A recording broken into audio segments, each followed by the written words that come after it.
Right හැමෝටම සුබම සුබ දවසක්. ඉතින් අද මේ වීඩියෝ එක ගේන්නේ 2025 අවුරුද්දේ ටෙක්නොලොජි ස්ට්‍රීම් එකේ BSTත් එක්ක A level exam එකේ ඔයාලට තමයි මේ වීඩියෝ එක ගේන්නේ. හරිද? එතකොට තා මාසෙක ඒ කියන්නේ නොවැම්බර් 12 හරියටම BST පළවෙනි කොටස තියෙනවා. එතකොට කොහොමද මේ දවස් 30 يعني මාසෙට ආසන්න කාලයක් නේ තියෙන්නේ. මේ මාසෙට ආසන්න කාලය නම් දවස් 30 කොහොමද ඔයාගේ රිසල්ට් එක වැඩි වෙන විදියට. දැන් ඔයා බිඳුව මට්ටමේ ඉන්නව නම් කොහොමද S එකක් අවම තරමින් S එකක් නැත්නම් C එකක් ගන්න කොහොමද කියා දෙන ලස්සන ප්‍රෝග්‍රෑම් එකක්. හරිද? දැන් ලස්සන වැඩසටහනක් තමයි ඔයාලට දෙන්න යන්නේ. ඊට කලින් පොඩ්ඩක් මම ගැන පොඩි විස්තරයක් කියලා ඊට පස්සේ මම මේ ප්‍රෝග්‍රෑම් එක ගැන ප්‍රෝග්‍රෑම් එකට අදාළ විස්තර ටික කියන්නම්. හරිද? කොහොමද ප්‍රෝග්‍රෑම් එක කරන්නේ? මොකද්ද වැඩපිළිවෙල? කොහොමද ඊට පස්සේ පන්තියට සම්බන්ධ වෙන්න ඕනේ කියලා ඒ අදාළ තොරතුරු ටික මම ඊට පස්සේ කියන්නම්. රයිට්. ළමයි මම ඇවිල්ලා 2024 අවුරුද්දේ එක්සෑම් එක ලියලා. ඒ කියන්නේ ගිය අවුරුද්දේ එක්සෑම් එක ලියලා හම්බන්තොට දිස්ත්‍රික්කයේ BST වලින් තුන්වෙනි ස්ථානය හිමි කරගත්තා. හරිද? එතකොට දැන් ජයවර්ධනපුර කැම්පස් එකේ බයෝසිස්ටම් ටෙක්නොලොජි ඩිග්‍රියට සිලෙක්ට් වෙලා ඉන්නවා.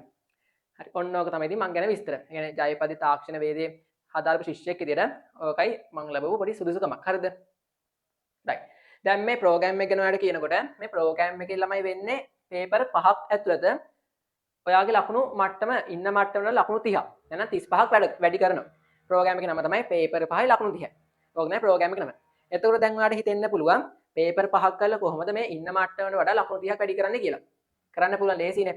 දැන් පේපර් 5ක් කරනකොට ලකුණු 30ක් වැඩි කරනවා.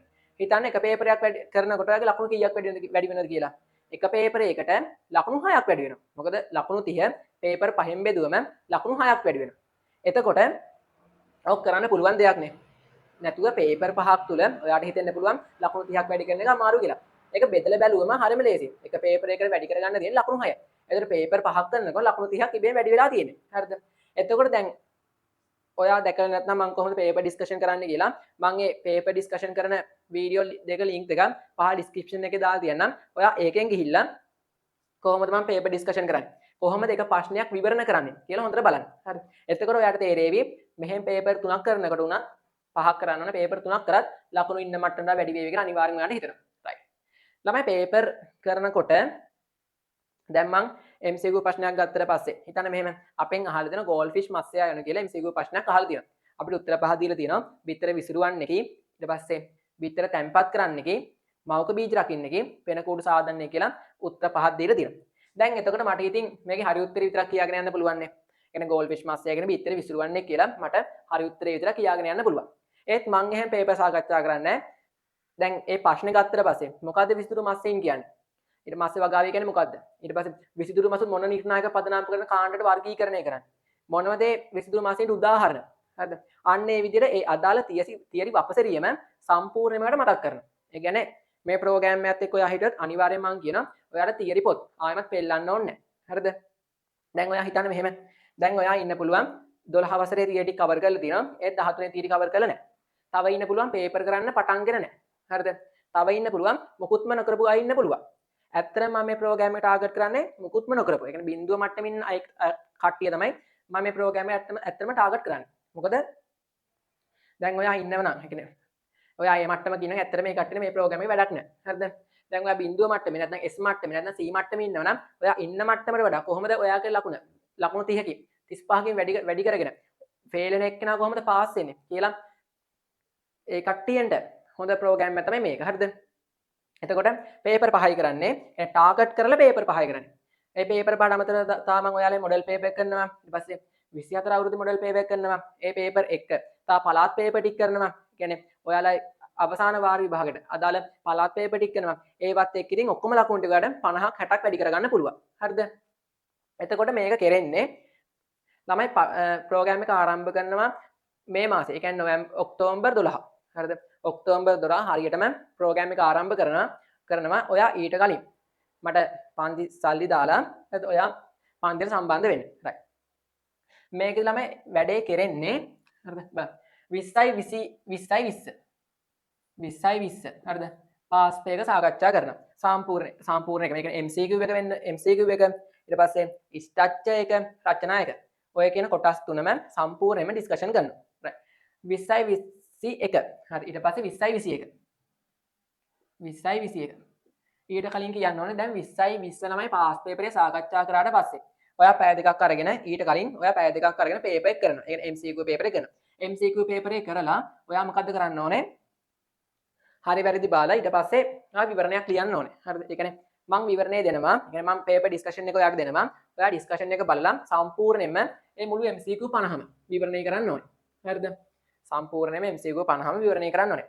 විවරණය කරලා ඉවර වෙලා ඔයාගේ පාඩම් කරගන්න. පාඩම් කරගෙන තමයි 20යි 20 ඒ කියන්නේ 2020 අවුරුද්දේ ස්ටාර්ට් එක කරන්න ඕනේ. ඊට පස්සේ ස්ටාර්ට් එකත් ඒ විදිහට විවරණ කළා ඔයා එසේ නැන රචනා කොටසට යන්න ඕනේ. ඔය විදිහට ළමයි පේපර් පහ කරනකොට අනිවාර්යයෙන්ම ඔයාගේ ලකුණ ඉන්න මට්ටමට වඩා වැඩි වෙනවා. හරිද? මොකද ඒක ඇත්තටම කරන්න පුළුවන් දෙයක්. ඒ කියන්නේ පේපර් පහක් ඇතුළත ඔයාගේ ලකුණ 30කින් ලකුණු 35කින් වැඩි කරන්න පුළුවන්. ඒක කරන්න පුළුවන් හින්දා තමයි කියන්නේ. හරිද? right. ඊට පස්සේ 21 අවුරුද්ද පේපර් එක කරනවා. ඔයාට ඕනනම් බලන්න මම දැන් 2021 අවුරුද්දේ පේපරේ MCQ ඩිස්කෂන් ටික දාලා තියෙනවා. ඒක ළමයි ඔක්කොම පැය 20කට වැඩි ඩිස්කෂන් එකක් යනවා. කියන්නේ MCQ 50ම පැය 20ක් වගේ කාල සීමාවක් තුළ සම්පූර්ණයෙන්ම තියරි ඔක්කොම ටික මතක් කරනවා. හරිද? ඒතර මේ විදිහට පේපර් 3ක් 4ක් කරාම ඔයාගේ 12 ශ්‍රේණියේ 13 ශ්‍රේණියේ සම්පූර්ණ තියරි කොටස කවර් වෙනවා. ඒ විදිහට තමයි මම ඩිස්කෂන් එක හදලා තියෙන්නේ. මොකද දැන් මේක බිඳුව මට්ටමේ ඉන්න ළමයෙක් ආවොත් ඒ ළමයි තියරි දන්නේ නැහැනේ. තියරි දන්නේ නැති හින්දා මුකුත් කරගෙන යන්න බෑ. මේ රචනායකට හරියට උත්තරයක් ලියා ගන්න බෑ. ස්ටාච් එකේ උත්තරයක් ලියා ගන්න බෑ. ඒකින් තමයි මම මේ සම්පූර්ණ තියරි කොටසම මතක් කරලා දෙන්නේ. right. අනිත් කරන්න. හරි. දැන් මම MCQ එක ළමයි උත්තරේ විතරක් කියාගෙන ගියොත් මොකද්ද වෙන්නේ? ඔයාට ඒ ප්‍රශ්නේ ඊළඟ පේපරේ ඒ විදිහටම අහන්නේ නැහනේ. එහෙම වුණොත් ඔයාට ඇත්තටම ඊළඟ ප්‍රශ්නේ දැන් අර ගෝල්ෆිෂ් මත්ස්‍යයා ගැන අහලා තිබ්බා. බිත්තර විසුරන්න එක. දැන් ඊළඟ ප්‍රශ්නේ වාගෙන් අහන වෙන පේපර් එක ෆයිටර් ෆිෂ් මත්ස්‍යයා යනවා. දැන් ඔයා ඉගෙනගෙන ඉන්නේ ගෝල්ෆිෂ් මත්ස්‍යයා ගැන විතරයි. දැන් ඔයා ෆයිටර් ෆිෂ් ගැන ඉගෙනගෙන නැති හින්දා ඔයාට ඒ ප්‍රශ්න හරියට උත්තරේ ගහ ගන්න බැරි වෙනවා. ඒකින් තමයි මම විවරණයක් නේ. හොඳ විවරණයක් දෙනවා. ඊට පස්සේ ඔයා ඒ විවරණේ ලියාගෙන පාඩම් කරගන්න. පාඩම් කරගෙන ඊළඟ පේපරේ කරන්න. අනිවාර්යයෙන්ම කලින් පේපරේට වඩා ලකුණු අඩුම තරමේ ලකුණු 7ක් 8ක් අඩුම තරමේ වැඩි වෙනවා. හරිද? right. ඔන්න ඔහමයි පේපර් ටික කරන්නේ. ඊට පස්සේ 20යි 21 අවුරුද්ද පේපර් ඩිස්කෂන් කරනවා. 20යි 22 කරනවා. 20යි 23 20යි 24. කියන්නේ අපේ අවුරුද්දේ MCQ පේපරෙත් ඔයත් එක්ක ඩිස්කෂන් කරනවා. එතන මේ MCQ පහ කරනකොට අනිවාර්යයෙන්ම ඔයාගේ ලකුණු මට්ටම ලකුණු 30ක් 35කින් වැඩි කරනවා අනිවාර්යයෙන්ම. හරිද? ඒ කියන්නේ මං කියන විදිහට වැඩේ කරොත් අනිවාර්යයෙන්ම ඔයා දැන් ඉන්න මට්ටමට වඩා වැඩි මට්ටමකට ඔයාගේ ලකුණු මං ගේනවා. ෂුවර් කරලා කියන්නේ. රයිට්. හරිද? ඊට පස්සේ ওই ටික තමයි ඉතින් වැඩ පිළිවෙතේ කියන්න තියෙන්නේ. BST සබ්ජෙක්ට් එක ඉවර වෙනකම්. ඒ කියන්නේ MCQ එකයි රචනා එකයි. ඉවර වෙනකම්ම මම ඔයත් එක්ක ඉන්නවා. ඒ කියන්නේ කොහොමද වැඩ කරන්න ඕනේ? ඊට පස්සේ දැන් මොනවද කරන්න ඕනේ? ඒ කියන්නේ අනිවාර්යයෙන්ම ඒ කියන්නේ වැඩ කරන්න ඕනේ. දැන් පේපර් එක කොහොමද ඩිස්කෂන් එක විවරණ ලියන්න ඕනේ. ඒ කියන්නේ සම්පූර්ණයෙන්ම ඔය එක්සෑම් එක ඉවර වෙනකම් මම ඔයාලා ගයිඩ් කරනවා. හරිද? කියන්නේ BST ඉවර වෙනකම් නැත්නම් ඔව් BST ඉවර සබ්ජෙක්ට් එක ඉවර වෙනකම් මම ඔයාට කරන්න ඕනේ වැඩ. ඊට පස්සේ කොහොමද මේ කාලේ කළමනාකරණය කරගන්නේ? ඒ ඔක්කොම ටික මම ඔයාලට කියා දෙනවා. හරිද? ඒකින්ද ෆේල් වෙන මට්ටමේ ඉන්න නැත්නම් S මට්ටමේ ඉන්න ළමයෙක්ට ඇත්තටම වැදගත් වෙන ප්‍රෝග්‍රෑම් එක තමයි මේක. මොකද පේපර් පහකින් ළමයි ලකුණු 30ක් වැඩි කරගන්න එක ඔයාගේ අවුරුදු ගාණක් පන්ති ගිහිල්ලා විභාගේ පේනොත් අපරාධනේ. හරිද? පේපර් පහකින් ලකුණු 30ක් වැඩි කරගන්න පුළුවන්. ඒකයි කියන්නේ. ළමයි පන්තියට සම්බන්ධ වෙන විදිය කිව්වොත් මම ඒ කොහොමද පන්තිය සම්බන්ධ වෙන්න ඕනේ ඊට පස්සේ බැංකු ඩීටේල්ස් එහෙම ඔක්කොම පහ ඩිස්ක්‍රිප්ෂන් එකේ දාලා තියන්නම්. ඔයා ඒකට මගේ කමර්ෂල් බැංක් එකේ මම account number එක දාලා තියන්නම්. ඔයා ඒකට සල්ලි ගෙවලා මට බැංකු ස්ලිප් එක හරිද? බැංක් ස්ලිප් එකේ 2025 ෆුල් පේපර් ක්ලාස් කියලා උඩින් ලියලා ඔයාගේ නමත් එක්ක එවන්න ඕනේ. අනිවාර්යයෙන්ම ඔයා WhatsApp නම්බර් එකට මැසේජ් එකක් දානකොට ඔයාගේ ඊමේල් එක හරිද? ඔයා වැඩ කරන YouTube වල වැඩ කරන ඊමේල් එකකුත් එවන්න ඕනේ. මොකද ඊමේල් එකෙන් තමයි අර ඒ YouTube වීඩියෝ එක ඇක්සස් දෙන්නේ. ඊට පස්සේ ඊමේල් එකෙන් ලොග් වෙලා ඔයාට මගේ වීඩියෝ බලන්න පුළුවන්. right. ඒ විදිහට තමයි වැඩේ කරන්නේ. ළමයි පන්ති ගාස්තු ගැන කියනකොට රුපියල් 1000යි ගන්න. හරිද? මේ අවසාන මාසෙටම මම ඔයාගෙන් ගන්න රුපියල් 1000යි. මොකද මම ඒ 1000 ගන්නෙත් ඇත්තට මගේ මහන්සියයි. ඊට පස්සේ මේ ඩේටා පැකේජ් එකට යන මුදලත් එක්ක තමයි ඇත්තට මම මේ රුපියල් 1000 ගන්න. හරිද? ඒත් මේ 1000ට වඩා වැඩියෙන් වලට වැඩ කරනවා. හිතන්න මෙහෙම රුපියල් 1000යිනේ. රුපියල් 1000 බෙදන්න පේපර් පහෙන්. රුපියල් 1000 හරිද? පේපර් පහෙන් බෙදුවම එක පේපරේ රුපියල් 200යිනේ. රුපියල් 200යි. එතකොට සම්පූර්ණයෙන්ම මුළු සිලබස් එකෙන් තියරි 125කට වඩා වැඩි ප්‍රමාණයක් එක පේපරයකින් එක පේපරයක් විවරණය කරනකොට ඔයාලට කවර් වෙලා තියෙනවා 125.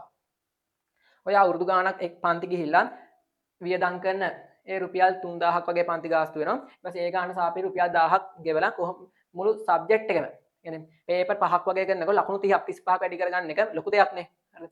ඒකයි ගන්නෙ. ඒ කියන්නේ මගේ මහන්සියටයි ඒ ඩේටා පැකේජ් එකට යන ගාන මුදලක් තියෙන තමයි මම රුපියල් 1000ක් මුදලක් ඔයාගෙන් අය කරනවා. හරිද? මේ පේපර් පහම සාකච්ඡා කරනවා. ඊට පස්සේ මොඩල් පේපර්ස් එක සාකච්ඡා කරනවා. 24 මොඩල් පේපර් එක සාකච්ඡා කරනවා. ඒ ටිකත් එක්ක තමයි ප්‍රෝග්‍රෑම් එක යන්නේ. right. මම ඒ අදාළ කොහොමද පන්තිට සම්බන්ධ වෙන්න ඕනේ? ඊට පස්සේ WhatsApp number එක, ඊට පස්සේ account number එක අනිවාර්යයෙන්ම පහ description එකේ දාලා තියන්නම්. 12 වෙනිදා. හරි ප්‍රෝග්‍රෑම් එක පටන් ගන්නවා 12. ඊට පස්සේ 12. ඊට පස්සේ ඔයාගේ exam එක තියෙන්නේ BST දී ළමයි 12නේ 12 හරිද? එතකොට හරියටම දවස් 30ක් තියෙනවා. ඒ කියන්නේ 12ත් එක්ක හරියටම දවස් 30ක් තියෙනවා.